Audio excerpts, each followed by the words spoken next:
I had a dream of riding horseback from Calgary to my native home of São Paulo, Brazil. Simple, right? All I had in front of me were 16,000 kilometers, 12 countries, and some of the most rugged and dangerous mountains in the Americas. But this wasn't something that came to me from one day to the next. It's not like I woke up one day and said, I'm riding a horse to Brazil. No. This is my life's dream. My name is Filipe because it means a friend or lover of horses. And before I could walk with my own legs, I was sitting atop a quarter horse with my dad. So when I tell people about this trip, I tell them like I knew the suffering was going to be immense. I knew it was going to be really hard, and they always say, you were so courageous. You must have had so much courage. And I don't believe in courage. I don't think courage exists. John Wayne has a line that says, courage is being scared half to death and saddling up anyways.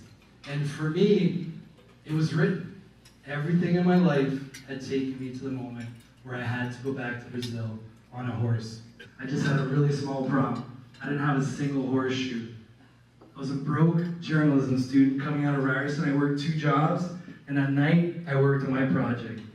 I got a room in the apartment we lived in on Queen Street, and I plastered it with white cardboard everywhere. And on it, I wrote everything I didn't have, everything I needed, everything that was going to keep me alive, the uncertainties, the materials, the borders, the paperwork. I spent 2 years in that war room. I would work 2 jobs, and I'd be there from 2 in the morning till 4 in the morning working on this project. And I was so sure that in the end I was going to get everything I needed. But I knew I needed to plan. I needed to learn how to travel on horseback. It's a lost art. I used to rope, but I never had ridden a horse for 5-6 days, 40 kilometers a day. So it was a really hard process, but the hardest part is that no one believed in me. My family and my friends believed in me, but everyone I went to for sponsorship laughed in my face, called me crazy, asked if I was drunk. They just could not comprehend how a young man at the age of 23 at that time could ride successfully 2 horses from Canada to Brazil. They didn't believe in my dream. That didn't stop me. And that's something I tell kids all the time. If you want something in your life, you want it with your heart, your mind, your everything, nothing is impossible. Those who don't succeed are those who quit. Thank you. Thank you so much. It's been, a crazy year.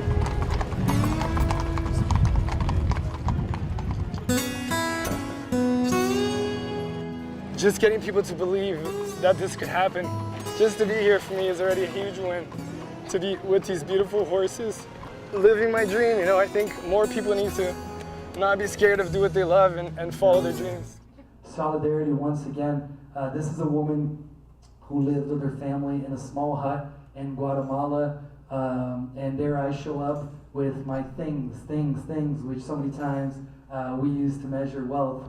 Cell phone, cameras, horses, and I'm coming into the home of people that live in a small shack and have very little.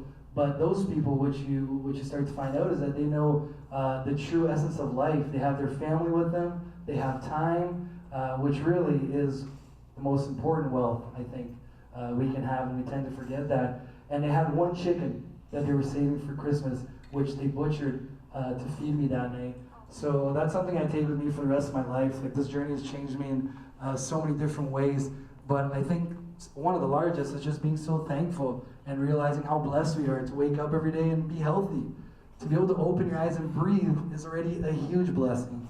So what you make of this life is all in your hands, and I think we should all have that in our mind, that it's a great opportunity to live in Canada, to be able to study, to be able to work, and then you meet people that are having such a hard time and see how happy they are to be with their families and realize that this kid doesn't have a roof over his head, this kid doesn't have his parents, this kid doesn't have a warm meal, so let's butcher the only chicken we have for Christmas to feed him. So it's just really beautiful. I was going into Honduras through the mountains. It was raining like hell, and just the worst ride of the entire trip. We had this 15-kilometer mountain to climb, and it was so muddy, and there were so many rocks that I literally had to take 1 horse, walk him up 200 meters, go back, get the second horse, walk him up 200 meters, and then go back, get the third horse, and walk him up 200 meters.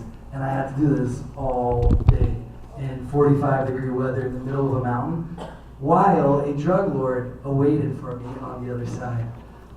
So to say I was scared was an understatement. At that moment, I just wanted to disappear. I wanted to quit. I wanted to call my mom and be like, come get me. I'm in the middle of a mountain. We're a mountain in Guatemala, Honduras. You'll find me. It's easy. But that's what life's all about, right? We all have problems. And the beauty of long riding is that it doesn't give you the ability to quit. The horses are the glue that keep you going constantly. So I couldn't just leave these horses there. You know, I needed to get them to Brazil so I could retire them. And I talked a lot to kids about focus, having the focus to always keep going, having the focus to not give up, and having this inner strength, because there's a beautiful line that says, true strength is not in muscles, but in the mind and the soul. And I truly believe in that I was able to do this, what some people think is tremendous, just because of my mind and my spirit, I think, because I just kept pushing. But it's nothing special. Anyone can do it when you focus and when you're willing to work for it. We rode all day, finally got to this village where this drug lord was waiting for me. And when he met me, he was like in a hole in the wall bar. And I was so nervous.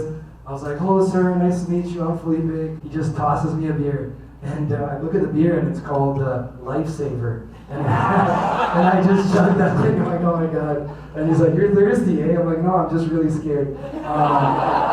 And then after 3 months riding through Brazil, I ride into the largest rodeo in Latin America. 40,000 people in what looks like a soccer stadium, yelling my name, my family there, family, friends, and my boys, my kids, and they're there with me and they made it, even though everyone said it was impossible. Filipe Masetti Leite!